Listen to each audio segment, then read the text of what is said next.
third time's the charm. Welcome to the mighty conch. And we felt the feed into the internet. The strongest here, gigas. All right. So How you guys doing today, man? All right, here, Sunday. Sunday. What about y'all? Anyhow, today we have a guest. How are guests doing? Good. Do you mind giving us a small introduction to yourself, if you don't mind? Hi, my name is Jodie. That's small, right? I'm kidding. My name is Jodie Minnis. I'm an artist, and I do artsy things that revolve around art. That's a good small introduction, right? It is. Yeah.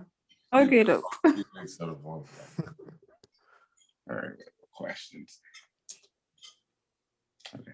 Yeah. So, Jodie, you say you're an artist. You say you're an artist, right? What kind of artist?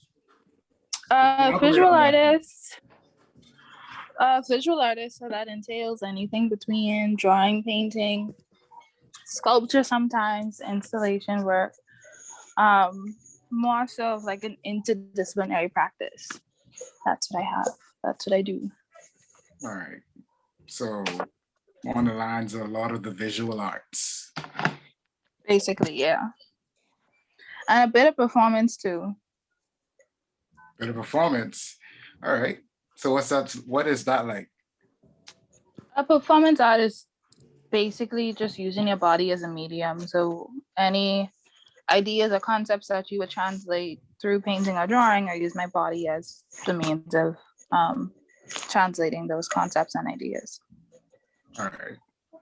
How did you come to the point of wanting to do performance art? Like you felt like your physical paintings or sculpture wasn't enough to express what you really were thinking about, or is it just like you just had a feel for wanting to use your body as another form of canvas? So I danced for a lot of my life. And when it started, I did ballet and jazz, like the traditional stuff first. And then when I stopped that, I did liturgical dancing. And if you know anything about liturgical dancing, it's weird, honestly, but it's also like miming, the sort of like interpretation of feelings, and you're trying to like evoke a feeling out of people through dance, right? So yeah, Keith, what you said about painting and drawing not being able to convey my ideas, my practice is where I just try to, whatever medium serves the idea best, I use that. So if my body is the best medium to use to convey an idea, then I'll use that. And then because of like my background and that kind of like dance, liturgical-ish type of stuff, I think it just made sense. I think that's really cool. Like a lot of artists, at least a lot of new artists, really take a long time to figure out that they could use much more than just pencil to paper to convey the same or convey a thought in a different way. And I think that's a really cool thing. Like even me as an artist, I never think to use my person as a part of my work. That was really cool. Yes. Yeah, I think that as artists, we have a lot at our disposal because we see the world in a different way. So, a piece of paper isn't just a piece of paper to us. A pen isn't just a pen. A pencil isn't just a pencil. So it's like, okay, if I limit myself, and I think limiting yourself to materials is fine as well, but it's like you have so much at your disposal. There's like a plethora of mediums out there that you could use, and if you're curious in that kind of way, I wouldn't say to limit you shouldn't limit your curiosity to just paint on paper. And then too, what I also feel too is a really good thing about taking like a step forward into doing performance art. Like it takes the monetary value away in some form and gives more beauty to the actual performance or to the actual work. Like I feel like a lot of artists right now are so hell bent on just making money that they don't care about like the culture, the craft, and right? like exactly like how much artists actually put into it. Because we all could be highfalutin and just peddle out bullshit You know what whenever I we was want to, calling, just to make like work look better. But like doing performance work means that it's just that connection between you and the audience and you and your craft. And I think that's like really beautiful as well. So a perspective that I would share with you is that, you know, with performance art, I could sell my performances. Right. Yes. Yeah, I could sell my performances. There's no part of my artistic practice that I can't monetize. I just choose not to. You know what I mean? Right. I Yeah. mean, yeah. But I think too that, you know, yeah, I think what you're saying about like money being a motivation, and because money is a motivation, you crank out things, you know, that ain't necessarily substantial. But Right. I think that, right. But I think that, you know, there is opportunity for us to make substantial work and make money from that substantial work, because niggas can be broke Forever. No, you gotta eat. I like steak and lobster myself. I like shrimp. You know what I mean? You can't be out here broke for real. But I mean, like, I always appreciate someone who takes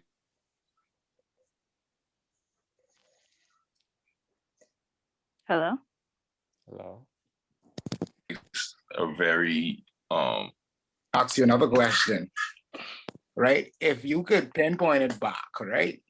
Mhm. Can you tell me, like, what moment in life did Jodie decide that, hey, art is what I want to do, and this is what I'm about? Oh, that's easy. Well, it was more than one instance. It was like a sequence of things. So I remember my mom had so my mom is an artist too. So she drew with me all the time, painted with me all the time. So it was something that I was just always a part of my upbringing. And then she hosted a trade show, and she had Toby Lunn come and do an live painting. So this was when I was a child. So live paintings was going on from time. And a part of the live painting was that the kids could have painted with them. So yeah. I was one of the kids who did. And I was like, oh, I could do this. It's easy. And then I went to an opening at the NAGB. And I remember leaving and looking at my mom. It's like, I could do that. I could be an artist. And she was like, okay, well, do it. And I was like, okay, bet. And then, you know, here I am now. Almost 15 or so years later. All right. So you would say your mom was a big inspiration and a helping hand in developing your love for art then? My parents, period. Because my mom and dad, they are both artistic people in their own right. So my dad is a barber and my mom is an architect. So, and my dad was a model. So he was like really big into fashion and clothes and, you know, like looking suavemente, whatever. And my mom was more interested into the... Yeah, right. Yeah. And then my mom, you know, went to COB for art, really artistic woman. And then they had artistic friends. So we would go by their friend's house, and their friends' houses are like filled with art from like top to bottom. And we went to exhibitions to support their friends who were artists. Like it was just the culture of people that they had me around sort of like kept me on that path. And they were parents, like whatever I wanted to do, they was like, okay, let's figure out how to make it work. They never told me no. So yeah. All right. That's awesome. Thanks. I mean, any of my other co-hosts would ask. I'm looking at these niggas. Yeah, y'all want to get in there? Y'all want to ask any questions? No, you always having a great conversation. I I check in off to like make sure keeping track y'all asking, you know, that's it really. Y'all doing well. Yeah, so I guess that's a no. I guess that's a no. I guess it's up to me. All right. So we spoke about like your actual inspiration. Let's talk a little bit about your education. So we know you like top-notch with your education. How do you feel traditional art schooling helps into your actual practice? Because a lot of artists feel like they just there to learn the jargon of it and not really the practicality of it. So do you feel like going and pursuing these multiple degrees in art helps with your craft? I think first off, you just have to figure out what kind of artist you want to be, and then that determines your trajectory. So I know that I wanted to be more of an academic kind of person. I know that I wanted to make sure that I was technically sound in what I did. That's why I pursued as I wanted to go off into my bachelor's and then subsequently hopefully do my master's, you know. It was important to me. I know that I wouldn't be the artist that I am today if I didn't go to UB and I didn't go to the University of Tampa. So, but I will say, like, what helped those experiences tenfold was actually talking to other artists, working around other artists, being an apprentice of sorts. So someone like Kendra Ferb, where I was able to like learn so much from her just by helping her do her work. Just like hanging out in the studio with my professors and working and just like casual conversation. So once again, it goes back to community. You learn so much from the people on the side you and around you, just from casual conversation. Like I was at John Beadle's studio yesterday and I learned so much just from us talking about like martial arts, you know what I mean? So it's like, yeah, you could. He is a good dude. And what martial arts so are you cool. talking about? So he used to do karate and I used to do karate and my dad used to as well. So that's what we bonded over. Do karate? Yes. That's what we bonded over. What belt were you? Yes, I used to. I stopped at green. I stopped at green. I stopped very young. No. Okay. That's cool though. Yeah. It's That's always really funny amazing. too, the connections you make off of things that you never expect from another person. Bruh, I feel like sorry, I can have myself like repeat it back to myself. That feedback. Sorry, but that thrown me off a little bit. But yeah. So as artists, like, wait, anything is inspiration. Every part of your history is parts of you that you can access for your work, and I don't see myself as like separated from anything that I did. Just from like birth to now, I think all of that informs who I am now. All of it informs who I can be. And all of it is like it's a warehouse that I could access whenever I want, you know what I mean? So that's an interesting analogy. All right, so I want to touch on something that you said too. Like I also feel as though this is a great thing for new artists coming up, but you was talking about wanting to understand the technical part of the work and understanding how figures work, how landscapes work, how all of these different things happen, or like how these things can be built from the canvas. And because I've met a lot of newer artists that are really, really interested in doing it, and they just feel like, well, I can't draw, I can't paint. And then I have to like try to explain to them, like, you don't have to be technically sound from jump, like to But what a lot really of them don't express really what he is. understand, it was like what kind of upsets me is like, I want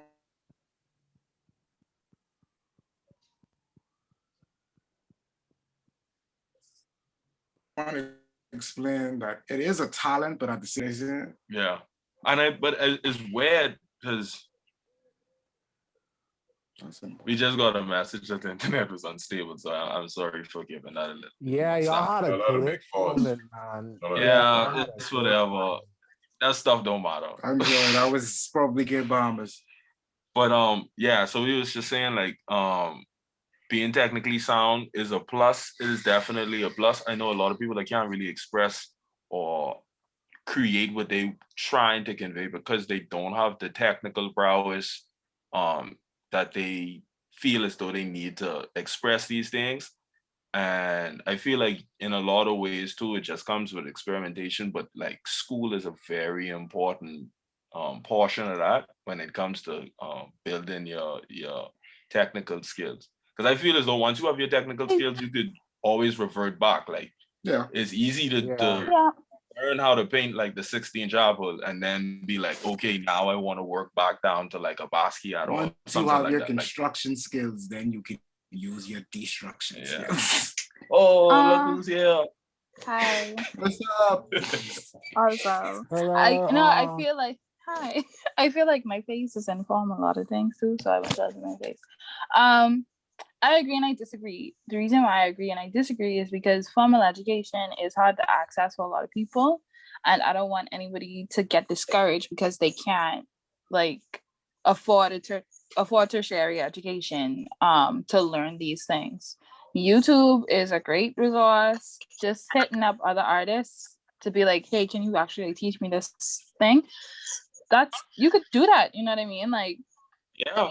Like the institution of learning extends so far beyond school that I don't want anybody to get discouraged because I can't pay $45,000 a year to get a bachelor's. To be honest with you, Jodie, we live in the information age. You see what I'm saying? Everything is accessible. Right. But I think what Keith said about experimentation, I think that's what you have to do, because at the end of the day, when I went to UB, I didn't learn a lot of, in my figure drawing class, I learned a lot of like technical stuff, but when it came to like painting and like other disciplines, I didn't know shit. I don't know if I could curse on it, but I didn't know shit. No, you're good. You're good. Okay. Be free. But when I went to UT, there was like, okay, technique. But at the same time, I learned how to mix paint. I learned how to like draw from observation in another kind of way. But it wasn't until I experimented with that I was able to make work that felt true to me. You know what I mean? Yeah. And then there was people in the class who could have paint like Michelangelo and shit, but the work lacks substance. It just is pretty shit. You know what I mean? No so I think it all goes back to defining what kind of artist you want to be, and then define what kind of artist you want to be, and then from there saying, okay, these are the things that I require to make me that person, that goal. You know what I mean? Yeah, I do think like that's a really good point, but like being able to go towards other artists and just asking them for a little bit of information, it goes a long way. Because to be honest, art school is intimidating. The price of art school is intimidating. Like when you used to spending like $2,500 on like a semester for like 5 classes and have to go to spend $40,000, that is scary. And to be honest, like my entire career, like from I've been very young, I've been painting and drawing. So all of the technical stuff that I know was kind of like a self-taught thing. When I came to UB, I learned 2 things: networking and community, and how to speak like an artist. Like that's the biggest thing. Like I only learned like the history and how to describe and articulate whatever it is that I'm trying to say or I'm trying to paint. But like the technical part of it, like sometimes it comes naturally, and then for other people, like you have to sit there and learn this thing. So I do agree that in a lot of ways, it really goes down to just being able to go out and interact with other artists. But like other artists really put you in the right place when you're trying to create your own visual language. And it's because you really can't be stuck in a box when you're trying to like be creative. You know what I'm saying? You need to go out there. You need to experience as much as possible. Experience this thing. It's not even just a thing, but it's just like living life in general. You see what I'm saying? Yep. The goal of an artist is to take all. It glitched again. All of the combination of all their experiences in all their life. Internet. Well, translate that. Translate that into their work.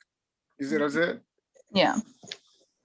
Yeah. And I think too, like, you learn a lot from looking at art too, because you could, depending on how you look at art, you could tell which problems the artist solved in the work. And then you could go back and create problems for yourself if you want to. And then if you have the same problem, you'd be like, oh, this is the solution. And then you go and you try that in your work. I think it's just like fully immersing yourself in you have to invest in what you want to do, babe. I feel like we can't be like so woo woo artsy fartsy, like very mystical type shit with this stuff. It's like, no, it's a practice, it's a discipline, there's rules, like it ain't all like ephemeral and without structure. There's structure, and there's a formula. Right, right. I think we just romanticize it a little bit too much. Like, I feel like that's a big part of it. Everybody wants to be labeled honest, different, and but special. This is the thing. This is what I've been trying to get back at too. That what I feel about that, right? I feel like it all boils back down to: am I here for the craft or am I here to be famous? Yeah. I mean, you can have both. You can have both, but it's better to have. You better know what you want. Yeah. You want to do. They froze again. This internet don't like them. Yeah. Be famous. Be famous. Yeah, that is. So you have to decide what it is that you want to do. That's very true. You want to be famous and have a shitty crowd? But it's plenty artists out there that like niggas making 150,000 a paint, and I'm like, bro, what? No, this isn't it. But then like that also comes to like learning and being more open-minded. Because I hated abstract work when I first started. I love abstract work, man. Passion. Like, you can tell me Jackson Pollock wasn't the worst painter of all time back in the day. But after like learning, after like really understanding how much work still goes into that, like you get a different appreciation. So I don't know, like some of the shittiest paintings nowadays really be hitting though. Like they really be. They be. Sometimes it's have this like punk rock kind of like appeal in a way, like, and it like it'll look really simple if that makes sense, but like it'll be kind of outrageous in a way if that makes sense. So like that's kind of like hit. Yeah, I think the art world is false. First off, like let me just say that the art world is super false. It's super like it could be manipulated in very strategic ways. So I don't even look at how much money people make from shit no more. Because what you mean by it's that? like it's weird. Like you could trick someone to buying something, right? Like you could trick someone to buying something, right? It's not even tricking. It's not tricking. So it's not tricking. I wouldn't use the word trick, but it's like, okay, for instance, let's say that I'm the director of a huge museum, right? And Keith is my friend who's an artist. And Aaron is Keith's gallerist, right? Aaron could come to me and say, Jodie, Keith, Keith's work, you really love his work. I think you should give him a solo show at a museum. I'd say, okay, Aaron, tell me why. Convince me why I should do this. And I'm convinced. I give Keith this show at this prominent museum. Now his value goes up, and then another museum be like, oh, she's showing Keith. Oh, he's a young new emerging artist. Oh, he has great work. Okay, we can show him too. Value go up, and then they keep going up and up and up and up because it's still a supply and demand kind of thing. So if there is so it's so that's what I mean. Like it's like false. So you have. Like he said, networking is a big part of the art world. If the more people you know, the more valuable your work will to be, especially if it's good work. And that's just it. Yeah. That's literally how these things work.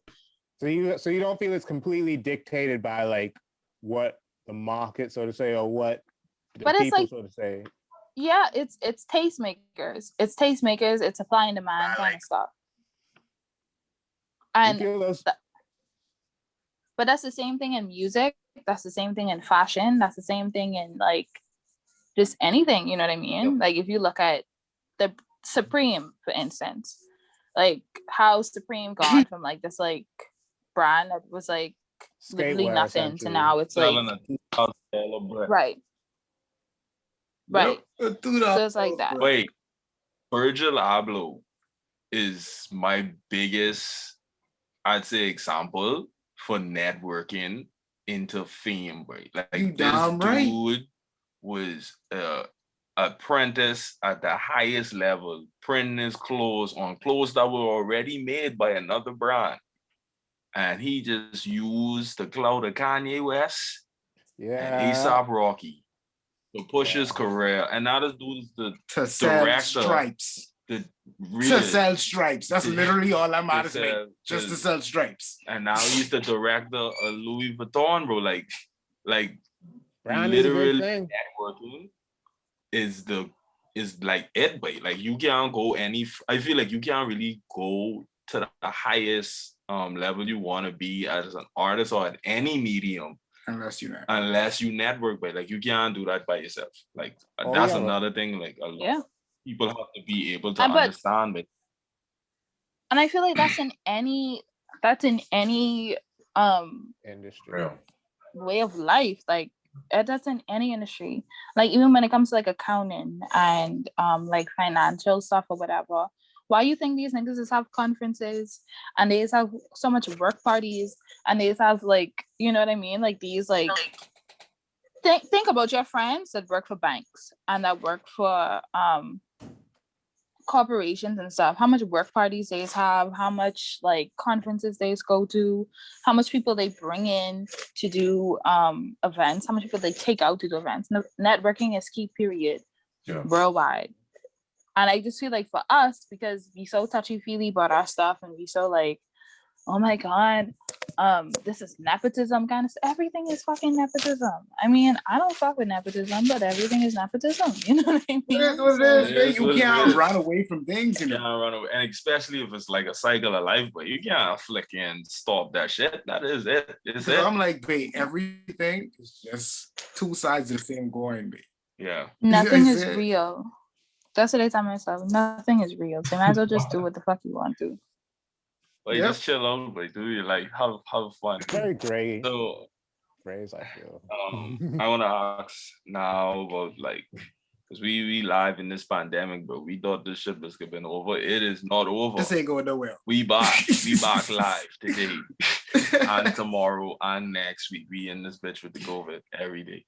So how has that affected not only your networking status, but how has that affected the way you now want to release work? Because exhibitions is like kind of dead. In-person exhibitions are kind of dead right now. They're not. But you know, I've met so much more people and I've felt more empowered to reach out to people now more than ever.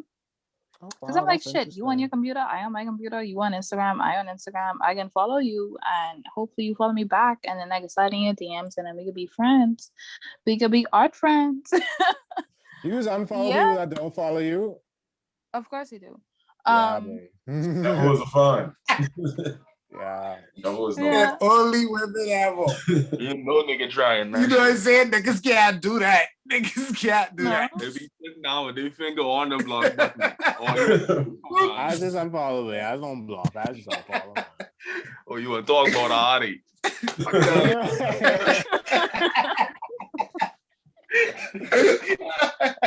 That's so Jodie. The fuck out of here. Yeah. Oh man. Yeah. Right. So what you're saying is your network matters the most to you right now. Yeah. Well. Well, what I feel like I could learn something from everybody.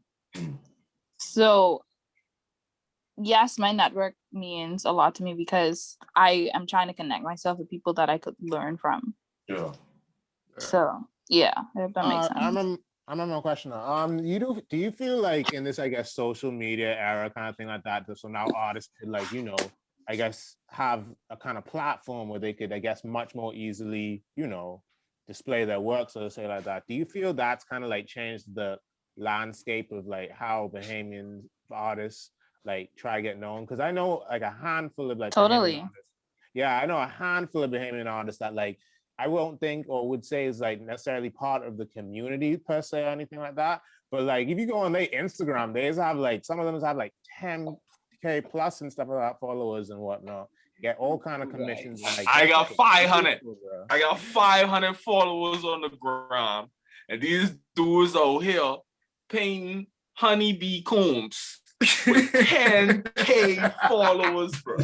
Yeah, I don't even care about followers. Yeah. Like that shit just makes me hot because I'm like, bro, I ain't sleeping out here, bro. I got bags under my bags. But that's what I keep explaining But to you. then, If you want to be famous, you have to put in that same No, work. I gotta buy followers like 6'9". That's all. No, what I said is Oh, the same work that you put into your craft. If you also want to be famous, you would have to put in that same energy into networking, trying to get famous as well. You see what I'm saying? Everybody knows. I over here. I just ain't got no followers, bro. People just be looking at my page like, I don't want to follow this. no, but then it's like it always goes back to defining what kind of artist you want to be, because I have 12, maybe 2,000 something followers, maybe.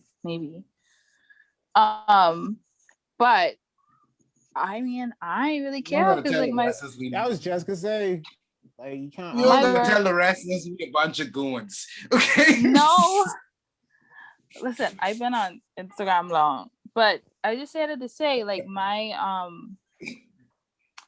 goal's different. I post a work every now and again, but my work getting sold. So, and the kind of artist I want to be is one who's make money from my stuff. My work is sold. Yeah, I ain't care about my followers. I mean, I care about my followers, but I don't care about like, but like my work is be showed in the National Art Gallery of the Bahamas. Some people can't even get a show at a smaller commercial gallery, you know what I mean? But they have more followers than me, and that's fine. It all depends on. It's like that's so interesting. Who you wanna be. That's so interesting. I think it brings up that same. I guess I don't know. That's really interesting. And then it's like, how do you? And one thing I had to learn about social media and social media clout and all that sort of stuff is how do you translate that to dollars and cents? If you can't translate that to dollars and cents, it don't make sense.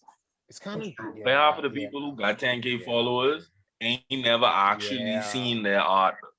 See, that's the really issue. Seeing the work. That's the issue. That's my thing. You can, but that's my point again. You have to work on either being famous or the crowd. And then dedicated followers too. Like, but like, it don't make no sense. You got 150,000 people following you, and your photo got like 100 likes.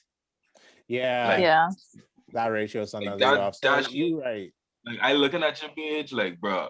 But at the end of the day, it is you are 100% right.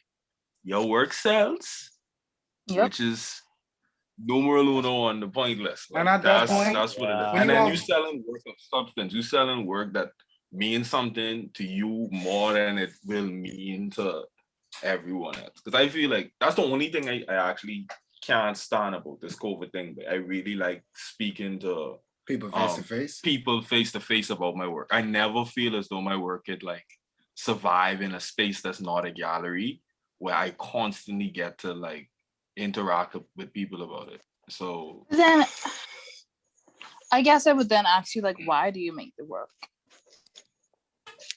And then I mean, hypothetically, why do you make it? Who is it for? And then I want you to think about those two questions together. Because, for example, if you have to be there explaining your work all the time, then why have it in a gallery if galleries, only attract a certain kind of people? You know what I mean? Why is it then paintings? Your work could be the conversation.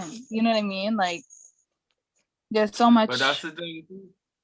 I because of the way my speaking of my work specifically, like I feel like it's respected more in a gallery space, which is weird. Is it though? Because I don't know. I always felt that way. Like I felt like if you saw my work on a wall somewhere, most people would think of it as graffiti before they think of it as a mirror. You know what I mean?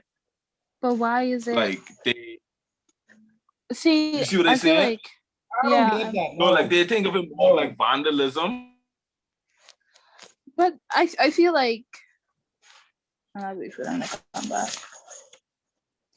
No, I get where you're coming from because it's not right. It's the content of my work survives better in gallery spaces, is what I'm saying. Because my work is very in your face, and I guess I disagree. All right, I think let me have your perspective.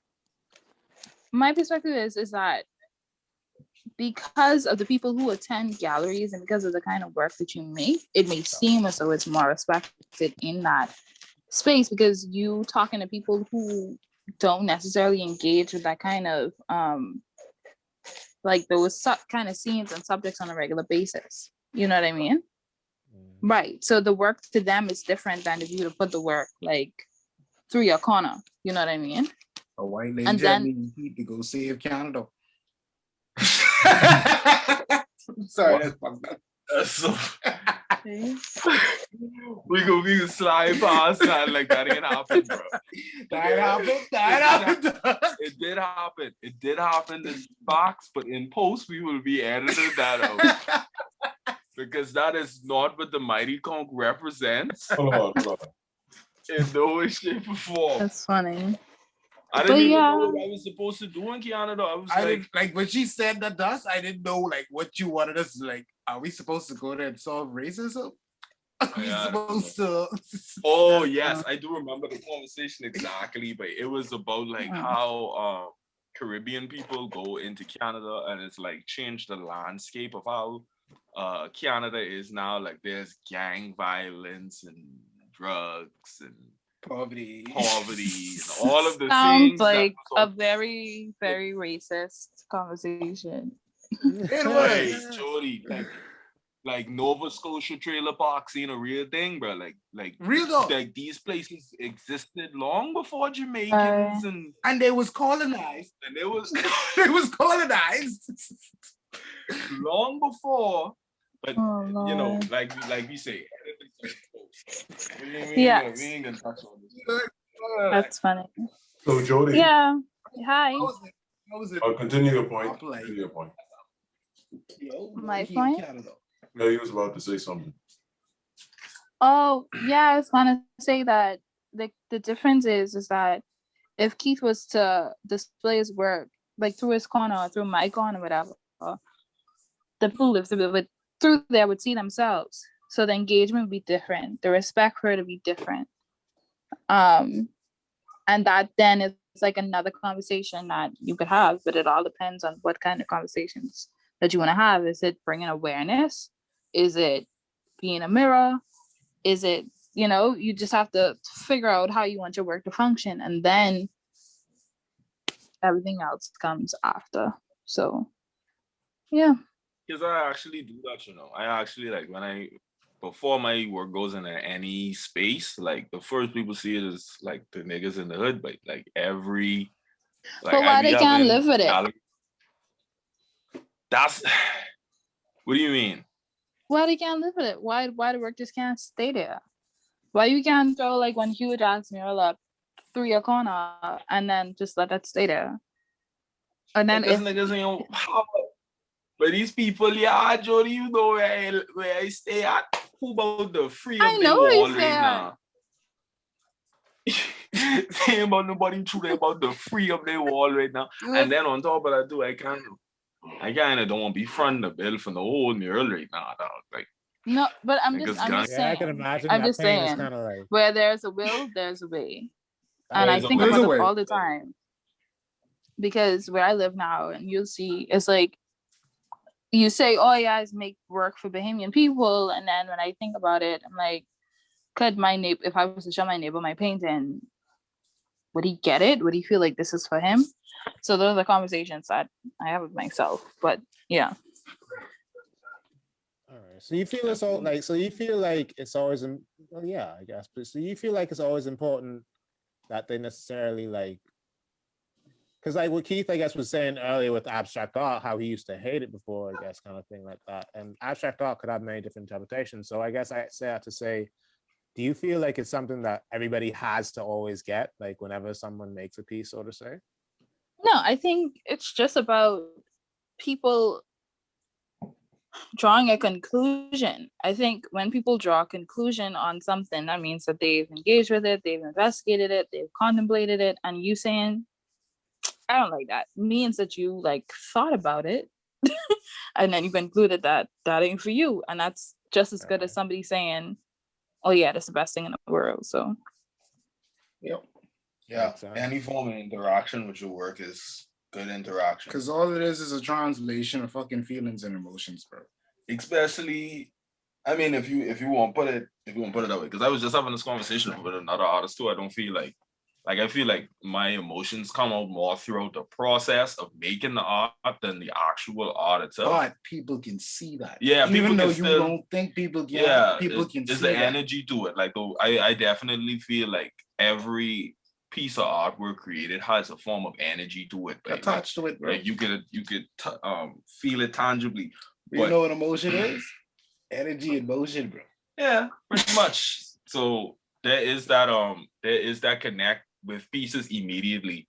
And like when Schmidt took us on that trip to New York, like he shoved that down our throat, because it was pretty much like you getting to see so much different forms of art, and there's so much of it that you're gonna hate, but like you're gonna your eyes gonna vomit when you see the shit. But it's like you have to understand that sometimes that's on purpose. Like some of these artists literally make work to obscure, to like obscure, or make you feel like I just don't want to look at them. To make you feel uncomfortable. And that's probably why they get the space. Yeah. I was like everything. Yeah. So guys, problem. I was like everything, bro. So guys, all of y'all is creatives, yo. All of y'all artists, and y'all own right. So this more for Jodie, but everyone else could speak to this as well. You coming from an architectural background from your mother. How do you feel about like beauty standards in the Bahamas?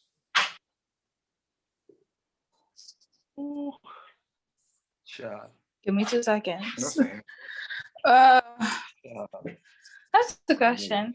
I think it differs based on class first. Yeah, I think that certain people a certain class.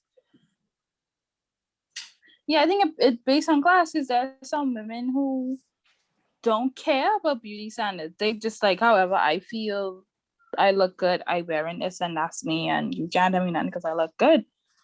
And then there's women of other classes who believe that, you know, European standards of beauty are the thing. And it's this weird like movement now where people are like, oh, I don't believe in European standards of beauty. I don't think that I should have like a straight nose and straight hair, whatever. Yeah. But they still do that. They still perpetuate that. Yeah. So I that's what I think. I think that there's this like push for like persons who are like racially ambiguous or like light-skinned people more so in like are like representation. Like when you think of like what's Bahamian, like, or like ads and stuff like that now, like a lot of light-skinned people are being casted, which is kind of weird to me. Like that's so fucked up. And that my thing about it is coming from like, that's fucked up. Before that, it was just white people. No, before it was just white people. People that replace white people. It's the same thing. Like that's the thing about colorism. It's like racism inside among Black people, bro. Like you're worshiping the closest thing to whiteness, kind of thing. So like, and they don't realize, like, people think that like, oh, I have a preference for light skins, and like that's just preference. That's innocent, No, that's brainwashing, and like. And run my boy. Real talk. Real shit. Kim's like, yo. I can't remember the word right now. I lost it. I smoked a bunch of weed. Yo, this nigga gone Uncle Ruckus on them, bro. No, how's that? Fucking like, but it's like, but it's the same thing pretty much. Like, because something being worshipped because it's closer to whiteness or European standards. Like that's you've simply replaced white people with whatever's closest to them. So that's why I say like colorism is like more or less no different from racism. I even said one time that like I kind of like don't mind, like I actually could have kind of like in a sense prefer racism because you know what to expect, and like no, I don't give a fuck. Like I find it might be so. I get what you're saying. No, I'll be honest I with you, got you. I understand Because you. you know what to Please expect. elaborate And on. like it's not at least in England it wasn't personal. Like they hated, like they didn't hate, but like they had some shit to say about everyone that wasn't white. It wasn't personal. Yeah. Whereas like colorism, it's weird, and it's like we all have to be unified in blackness, but low key, not even low key, high key, we all know we treat a certain complexion kind of black, we treat a certain complexion like greater than us and treat that as like the standard and worship that shit because it's well, we've been brainwashed that European standards of beauty is the epitome of that shit, and thus anything that's closest to whiteness is like, so that's why like I can't rock with. And some of them don't really realize that, you know, like, and that's something I don't really come across over here. So I like, you know, I have to get by. Some of them don't really realize it, but even still, it's like, that's not innocent. That's I think it's like. To be honest with you, Kale, it's kind of innocent because at the same point, it isn't completely to do with whiteness. I'll be honest with you. Within every race and every culture, there is an aspect of that. You know, lighter skin being a fucking better thing. That's what they do. Yeah, because of European influence. That's the only reason why. European influence. Yeah, I could break this down. It's not natural. It's because of European influence, and it's because of the same reasons. Example of when it's not too.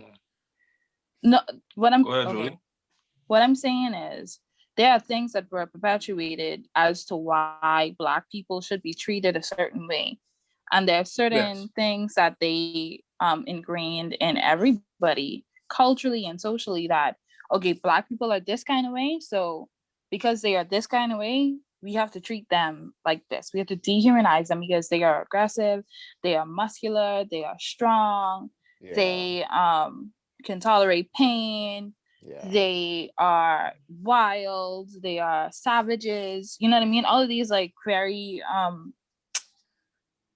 negative connotations and stuff like that. And the same things that they say we use to justify and say, oh, well, you know, she's dark and okay, well, the dark skinned one is strong, and the light skinned girl, she is soft and feminine, and the dark skinned man, he's too aggressive. And even if it comes from like a place of adoration, it's still rooted in those like really dehumanizing kind of qualities. And the same thing goes across the board for every other race as well. If you look at British colonialization in India and how that fucked them up, to the same thing of like, and China, and like any place where indigenous people were, it's still that like, okay, these people are not human. They are not us. So they can't be human. So we have to like delineate them, their experiences. We have to make everything that they do evil. And so when you have this like light skin, dark skin kind of thing, it's the same thing. Light skin women are seen but softer, prettier, more malleable. They, you know, you are more in tune to their emotions because they are more sensitive kind of people. But dark skinned women, they are the strong women. They're the ones that could tolerate more emotional pain. Like you don't think about their feelings that much. You don't consider that they may want to be represented. You don't consider that they have feelings and all that sort of shit. So it's like the same things that were taught to us about ourselves, we use to perpetuate it in a way that can seem to be affirming and can seem to be, I love you. Like, oh, you're a strong woman. You know what I mean? Or use this like, you know, that weird kind of backhanded kind of shit. To be honest with you, I agree with 100% of your sentiment.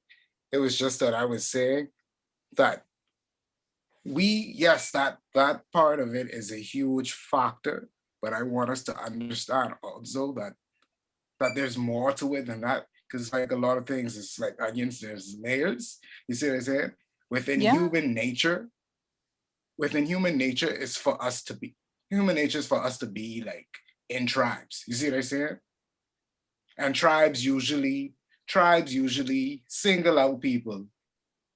And they set standards of what is the best and what's not the best. You see what I'm saying? Yeah, all of that is done within the tribe. You see what I'm saying? Go on. Yes, the racism and all of that was a part of it, but I'm saying that naturally, at the end of the day, still, we as human beings would have did something somewhat along the lines of that. You see what I'm saying? It happens within the small bubbles of each racist community, with communities, and I'm also a bit high, but I'm trying to like say these things without sounding stupid. But it's fine, but we had it all. No, I think human nature, like we as humans have the capacity to do so much good and to do so much bad. Yes, I agree that in our, like, we tend to innately fuck other people up. You know what I mean?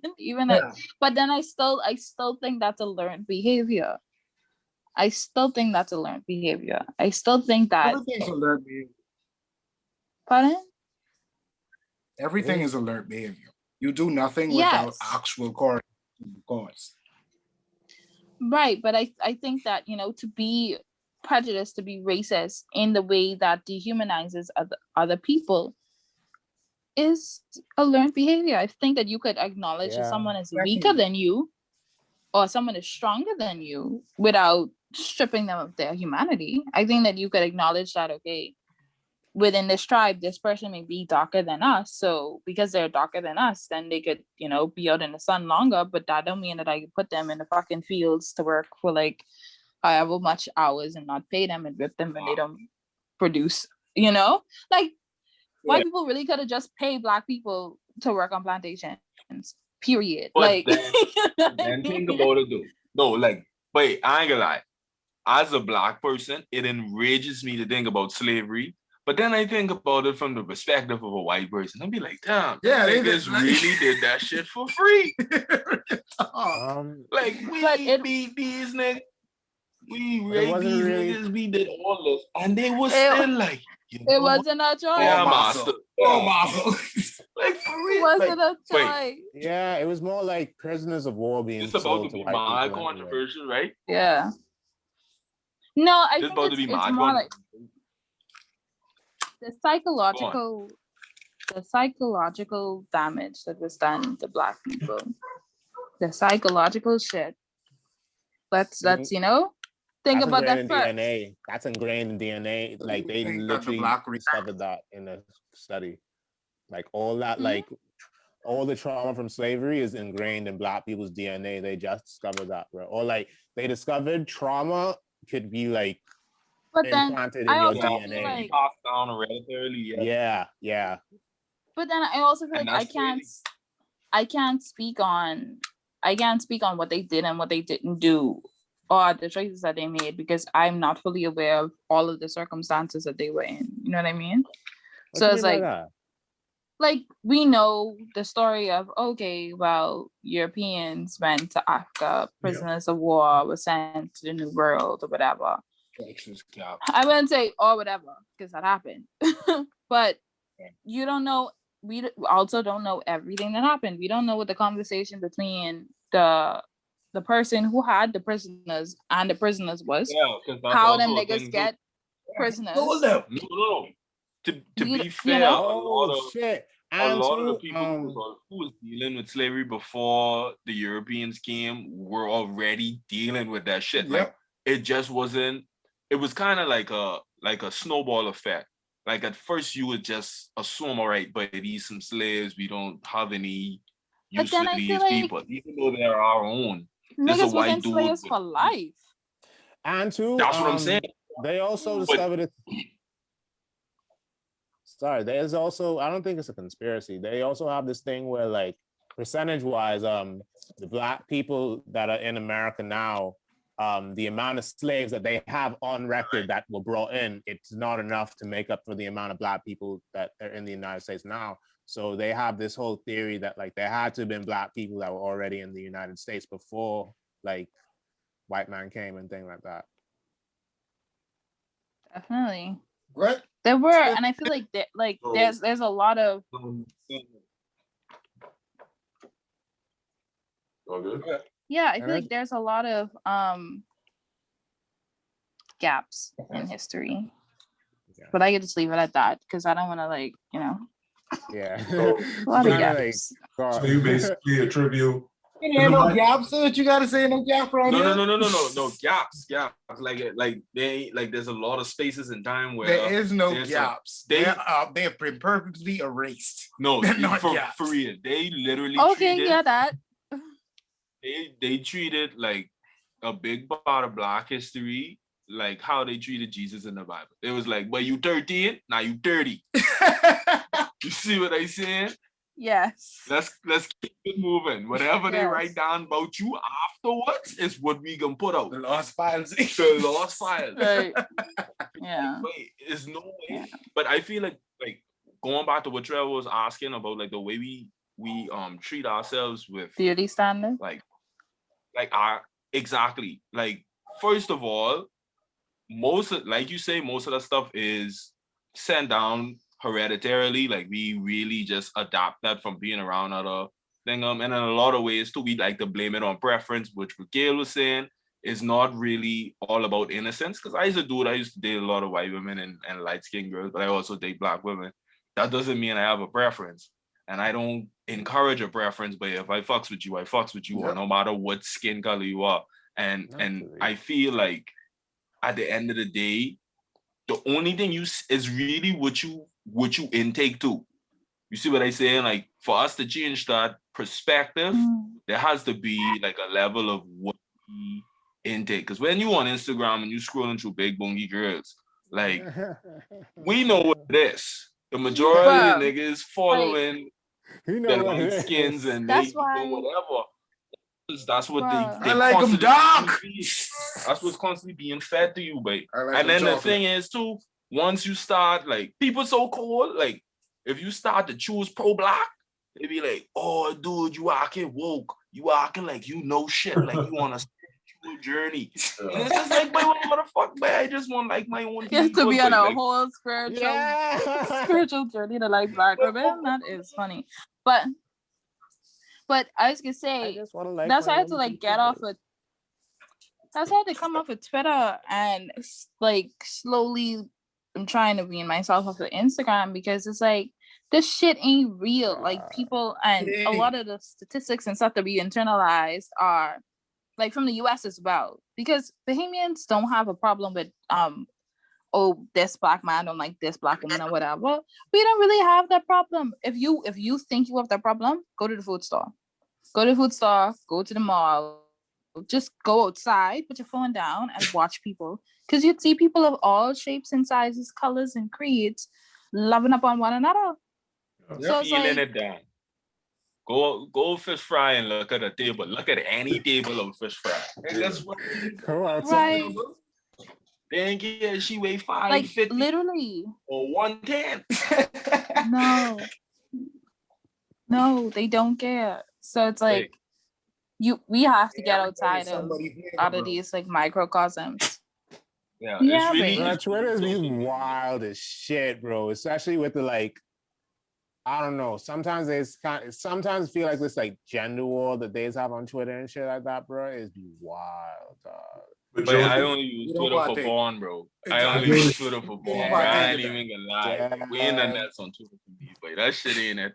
Like I only get end up hating the one person I love. Like me. That don't Twitter ain't the place to be, bro. Like that ain't it. No, it's not. It's really not. And then it is really like you said, what you intake just fuck up your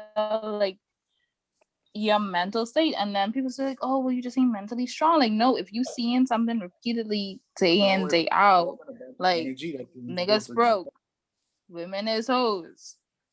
5 days a week, 365. Sooner or later, you gonna be like, niggas broke, women is hoes, you know? So you gotta protect your peace and protect your mental. Exactly. I was explaining to somebody how I think like I think roughly around like 2010, 11, 12-ish, like on social medias and like Facebook and things like that, there was just like this wave and torrent of like, oh, niggas ain't shit, or all gals cheating, thing like that, or like niggas broke, and like it was just like it had you people. I think it had people so conditioned, and that's why like I think like a lot of people these days they just like it's rough out here. I think that's all to say. And the fact that now social media is trying to like make every form of relationship cool. Like I like What's every form of relationship? whatever you into, fine. But you out here trying to normalize like pedophilia and all these different shit I saying, like they just like, bro, you can do whatever you want. No. Pedophilia is preference. No, I feel like bro, if you read how people be, Aaron, what you doing? And well, it's really America, bro. And America know it's your like it's your like blame Florida. Florida, bro. Florida's my hometown, bro. The whole thing, bro. But I think it's a state though. I think it goes back. Like it goes back to how we use it responsibly, though. We have to use the internet responsibly, and it goes back to being able to figure out which what's the word? What are credible sources and what are not credible sources? Because ain't nobody out here trying to make pedophilia common. What people are doing, or what some like alt-right racist ass homophobic ass people are trying to do is convolute homosexuality with pedophilia, which is not a thing. And credible sources. And I don't know. I just feel like because there are restrictions on what you can put on the internet, but there's like no real restrictions on what you can put on the internet. Like shit, just weird. Cesspit. Yeah. It's literally like you look, and what has freaked me out now is bots. Like the amount of fake accounts commenting. Like you gotta go through 40 ads of OnlyFans and niggas selling their music in the comments before you could read an actual person's comment. Like the internet y'all get added to random groups on IG by like fake bots and stuff. Yes. Yeah, but yes. What? All the bro. Yeah. Bro, now I could go on my IG. The bots move to WhatsApp now. I ain't get that yet. I ain't get that yet. Thank God. That ain't happened to me yet. What happened?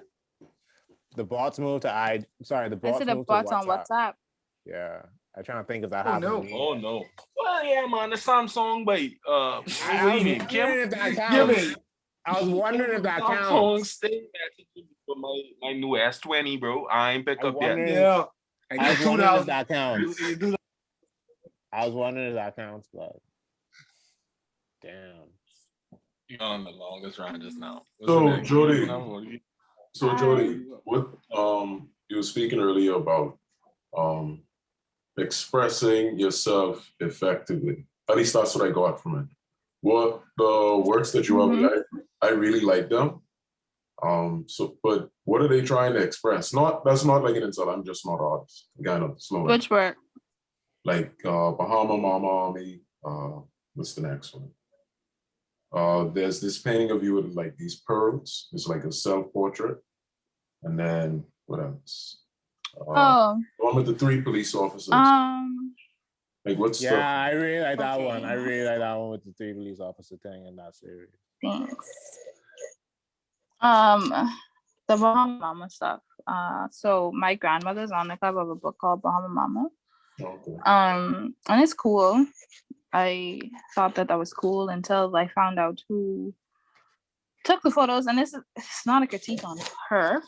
But yeah, so there's this, a woman who happens to be white who took the photographs. And I was like, ooh, this is a mommy archetype kind of stuff. You know what I mean? And I didn't see anybody like challenge her on it. You know what I mean? You felt it was overly sexualized? You felt it was overly sexualized? No, sexualization in any way.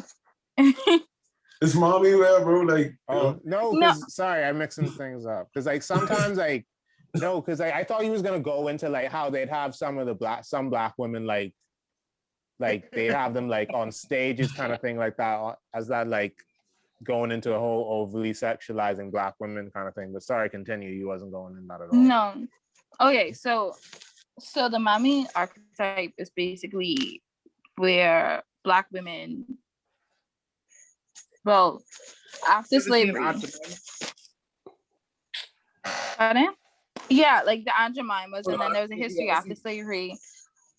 Black women would take care of white children as like nannies and like homemakers, and they would basically take care of the household while, you know, at the time white women were able to work.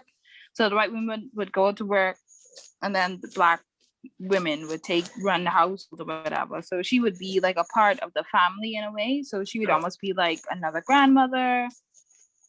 Severely underpaid, not respected as a person, but respected as this matriarchal figure to serve the white family.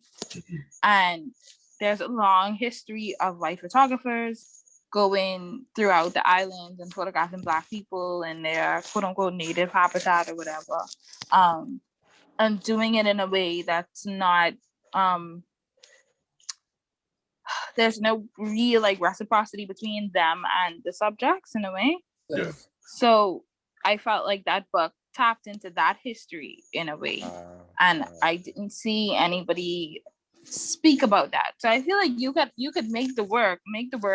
If it appears problematic, then it just is a thing. The object is already in the world. But I think that you have to have combating conversations or conversations to contextualize the things that were happening. So around the time that came out, the book is called Bahama Mama. I was working at the NAGB. They had these salt shakers that had the words Bahama Mama on it, and it was a small round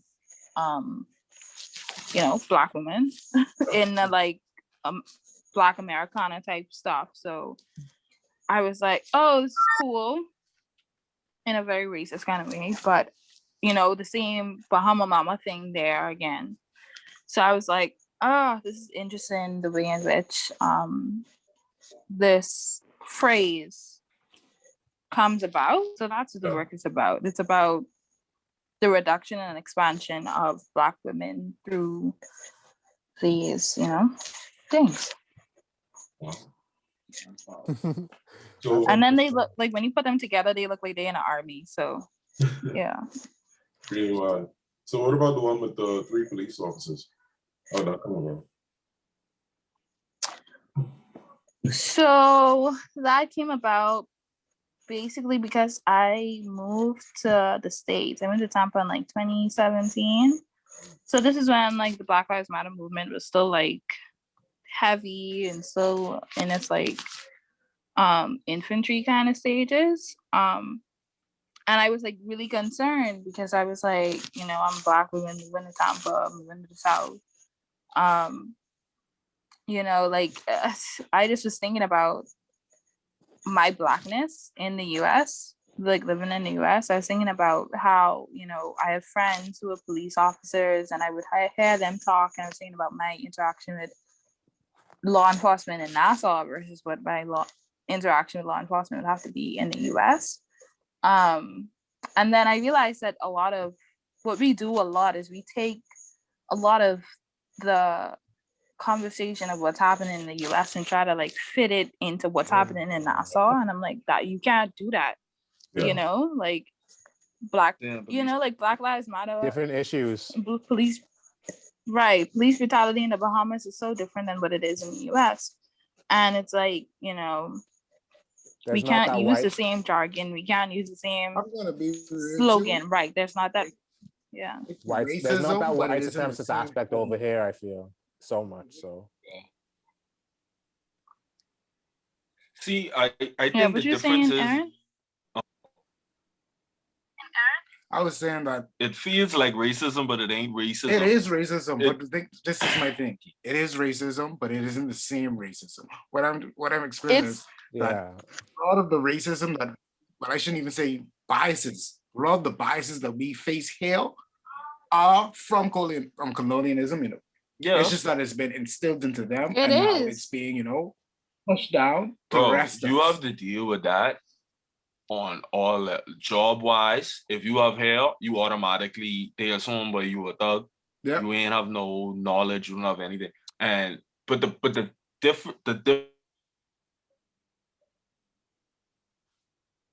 difference between the difference between the policing here and there is their policing when it's brutality is deeply rooted into racism. It is 100% about getting a next nigga off the planet. Yeah. It's no in between. There's no, and I feel like here,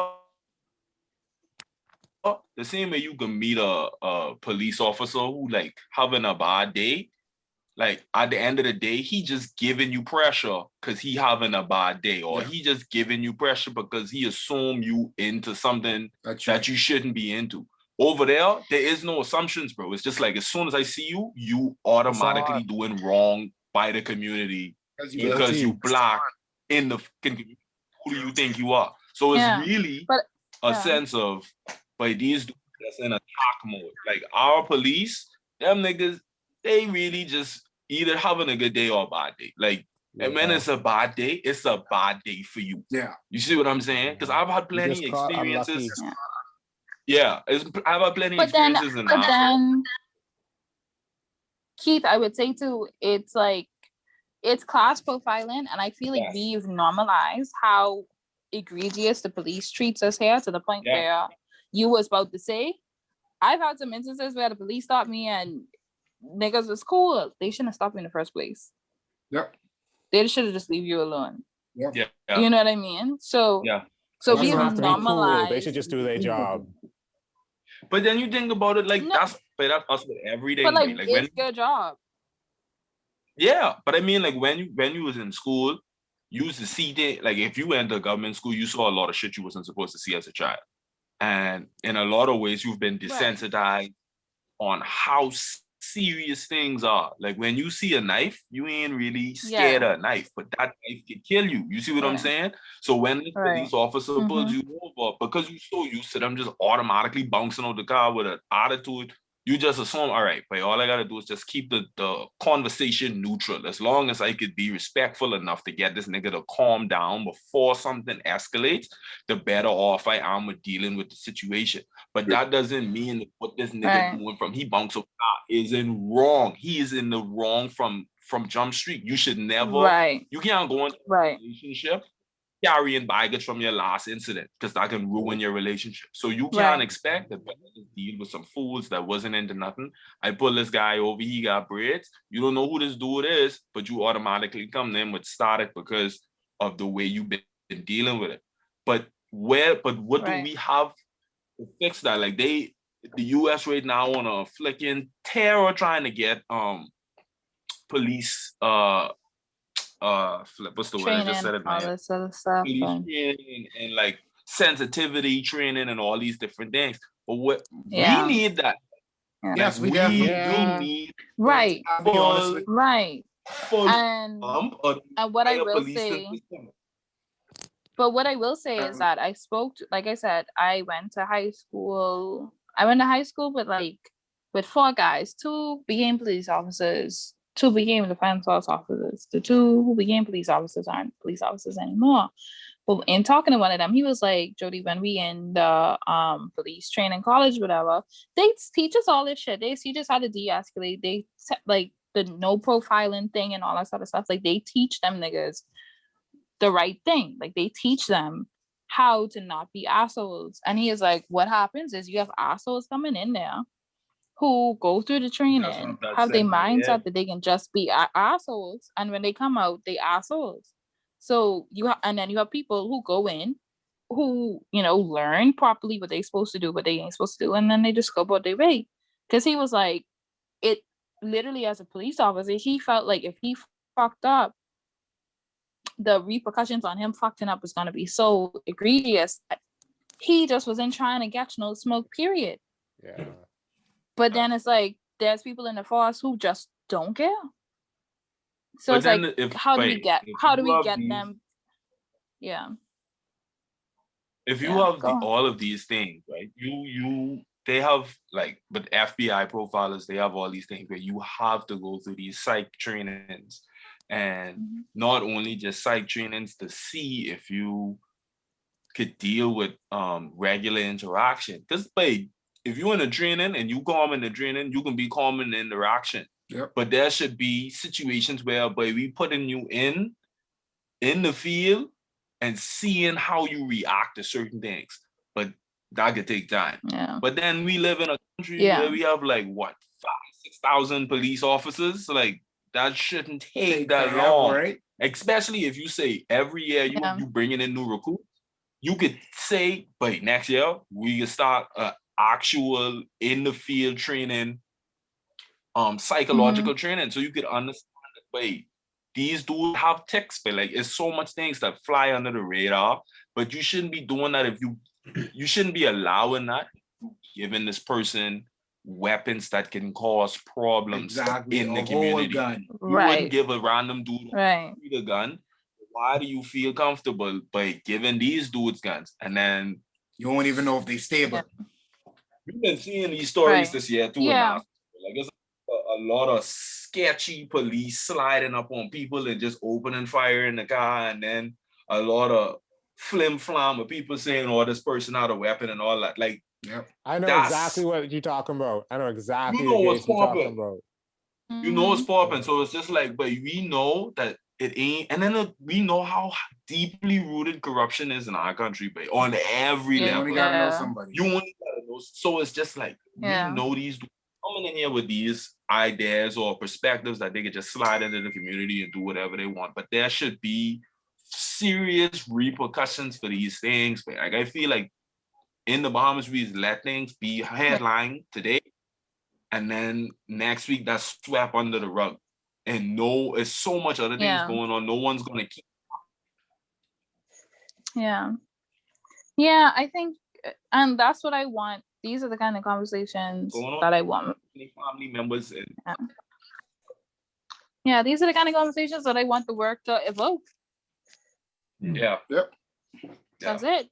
It's just like, that's it. Because like I didn't study criminal justice in school or whatever, but I know like I dated a young man where he would go out with his friend, or he'd just be out, and then if he, like by a certain time of night, he messaged me saying that he home, like I fucking panicking, because I'm like, bro, like I know where you live, I know the type of people who you was hang out with, like this nigga could be dead and somebody can send me his body and click on WhatsApp and I got the dead with him too. You know, like that's the right guy. Wow. No, but I had those kind of fears. You know what I mean? I felt like that for my brothers, because my brother was like, yeah, the police pulled me over. I'm like, what the fuck the police pulled you over for? Like, you don't even look like, you know? So it's like all those things. Too, you already know what it is too. If you think that this person don't look like they causing trouble, you think, but you shouldn't get pulled over. Like that's the same way. Unless colorism is implemented and like deeply rooted. That's now treating the police. And that's how we treat the police. You want to not get pulled, you want to not be harassed, cut your hair, wear your pants tight, carry your purse around if you can. But even that, you carry a purse and they still harass you and be like, why you have this purse? Jodie, I wore a purse from 2012. I've been wearing purses from 2012 just so I could put drugs in it. Yep. And it works. Just so the police That's funny. I got places, but I really got lip gloss in the bag. I get lip balm in there. Don't kill me. But I like, for instance, one night someone was having sex in their car in the front of my apartment. Very random, right? Very random, right? That's wild. That's cheeky. So I called the exhibition. police. I called the police, and I was like, somebody is having sex in the car in front of my apartment, and they was like, wait, hold on, you snitching? I snitched. I snitched. What you in the front of my apartment doing that for? That had nothing to do with it. Fine. A par. find a park like everybody else. That's some Find the beach like everybody else. Find an I'd empty like to parking nominate lot in the Jodie back of for the- somewhere They like was in the everybody moment. Hold on, else. hold on. They was in the They was moment. fish bowling. They was fish bowling. They was in the moment, man. Like how, like No, I know the police was there, just like, Exactly. you know, some petty wise. I can't wait till you see my yard for this to make sense to you. Because I pull up in my car on the side of them and the car was moving and I was like, people obviously live here. But anyway. I ain't gonna lie, I thought the I other get day, it. I get it though. Like, Yeah, if someone's I thought in the your other parking day- space or something, And I and live they doing that. you're not gonna stop. Like I thought the other day, if in the event it was something like that and someone caught me, I don't think I'd have stopped, to be honest. Like, but see y'all, I live alone. As a woman That's who what live I'm saying. It's like alone. someone's yard. but no, think As of a it as woman, The police can't go to Warren. You think this boy about to catch a whole nut in my front yard? No, sir. by the time the I police would get too, it, I'll Jodie. be I'd done. agree. What you arresting me here for? I was grinding. You can't prove that. She's seeing things. No. Listen, as a woman who live alone, and if I pull up to my apartment and there's a random car in the front of my apartment, I can freak out. Nigga beating us up. But I no, think exactly. You was able to confirm what they were doing. Just leave them to say why. Because no, do that somewhere. There's an abandoned building right across the street from my house. You can park in front of there and do what you need to do. He can't But in park- any event, grind his queen. let me finish Park my where you made story. What do you talk? We don't worry about that no Let more. me finish Don't worry about my that story. no more. You did the right thing. You did the I right can't- thing. But anyway, Oh, so when the police came, he knocked on the window and was like, y'all need to come out of there. So the young man screwed the window down and the police is like, oh, this you. And you live right down the road there. And he was like, yeah, I live down there. And he's like, oh, well, women don't want y'all doing this in front of apartments. So y'all gotta go somewhere else. And I was like, that's they boy. that's they boy. Wait. So this That's nigga they is a flicking dual boy. offender. Yes. He ain't registered as a sexual. a sex offender. This boy No, in- because it's something because exhibitionism, bro. That's it. Don't try to put me on a sex offenders list because I want to grind my gal with consent In public. outside. Exactly. There's Yes. nothing wrong with that at night. Let me explain something new, kid. Let me explain something new. If you grind in front of somebody's house and they come home and they want go you in to your move, house. Just go in your house. No, but that's trespassing. They was outside in front you of know your what that is, wife. but kid, That wasn't- you want grinding, you don't get no place to grind. You know what that mean? You ain't I supposed to be always had a grinding. place to grind, sir. I always had a place to grind, sir. That's never been my problem. Wait, but When this I used to hear nigga stories ain't about cop. when I used to hear stories about having to go beach and go in car and all that, I could never relate. I always had a place to grind. With that being said, it's just a little exhibitionism, man. You can, man. That was like, why you No, trying to put me on a sex offenders list? Because like, bro, he could easily unpark, put in drive to another look. Bro, you ever used to grind? no. In GTA? When they tell you, boy, this place seems secluded enough, what you do? Go Put to your a back car in alley. drive and carry her someplace else, right? So why this nigga couldn't do that? Exactly. spur of the No. moment. That's all I could think of. But Maybe I'm also maybe they exhibitionists you're for real. missing a point. Missing a point where I'm a woman who lives in this building alone. I Right. pull up in the night, in the dark, to my apartment, and there's somebody in a car in the front of my apartment. And when I pull my car up on the side of them, I can't see in the car. So I park my car, where I normally park my car, come out the car, hoping that the person don't come out the car and jump me, because only me live in this building alone by myself. Yep. And If then you I had a- see the car moving. He'll be But I'm selfish like- about sexual prowess. Whoa, no. My I'm thing just- is, it's weird about it is like, dog, There's a million and one other places to be. Why choose him? But you I'm could not have grinding my queen in a car in front of an abandoned building. That's not an abandoned building. That's someone's house, Kim. That's what I'm trying to explain to you.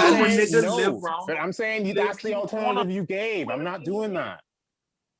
But they thought What? that my building was abandoned. They thought nobody to live here. That's why they park here. Oh, damn. Yeah. But I mean, like, I was gonna call my neighbor call the police. That's well, what okay. All right, I get that you had to like address it. I get that you couldn't just let them do that. But like bringing the law into it just for some exhibitionism. I'm sure you could have just shamed them and like knocked out like, hey. I was who live by myself. Lives alone, kid. She lives alone, so she. They was grinding. They wasn't on her on night. Look at Trevor face. Sorry. She pulled up to that car and knock like, hey, hey. No sir. And then point to your phone like police. And what if they had a gun? Exactly. Wow. Wow. See, y'all escalating it. Y'all escalating it. We escalating it. That could happen. Possibilities. These two couples just trying to get a nut off. They just trying to get a freaky nut off. That's it. They're not gonna have no weapon and like. Do it somewhere else.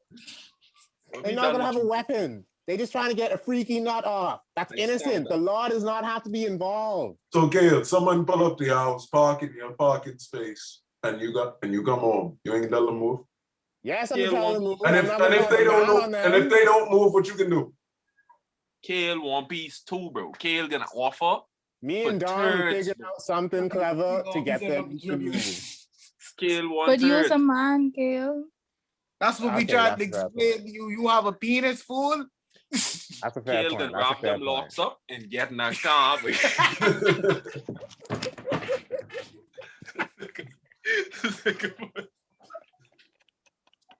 Fuck y'all. Silly. No, I just be like mad obnoxious. Like, hey, why y'all two grinding? My boy gonna be in the fucking box seat. What's going on? Check me.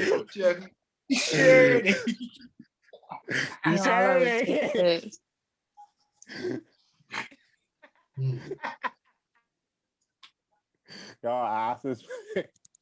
Hey yo, but let me chill out, bro. Y'all. Oh shit. Wait, I have like 6% battery left, babe. I ain't gonna lie. Yeah, babe. Oh God. Anybody else? I think we got. This has been a fun questions. This has been good. So do you have any questions? To make sure y'all went through all the questions down the list. No. Yeah, we did actually. We did. I was on that and I read that list like half for once, bro, and I get all the questions off that because I'm an artist and I know what artists talk about. Yep. All right. Respect to that. I mean, I guess we could freestyle with me if y'all want until the phone dies. I think we should go. Anything you want to say to the people? I got things to go. Yeah, not really. I feel like we spoke a lot. Yeah, you don't want to give a shout out all weekend. Damn, you don't want to give a shout out your Facebook handles, or sorry, not Facebook, your social media handles. Yeah, give a shout out to your social media handles. Where can people find you? I don't want people to find me. Because that's the thing. I want them to find you. Oh, yeah, you could, visit my website, www.jodieminnis.com. Yeah, you could do that. It'll be weird when people follow me on Instagram. All that money, you'll see Jodie get payments up. You better put that money on that. We want red dots all 2021. You heard it here first. Donations, red dots, gifts. Very funny. Jodie, we really appreciate you coming on. Thank you so very much. It was such a lively conversation. Yeah, this was nice. We enjoyed the time we spent too. And yeah, this has been y'all funny. We just tried. All right. Bye. Let me let my phone charge, y'all.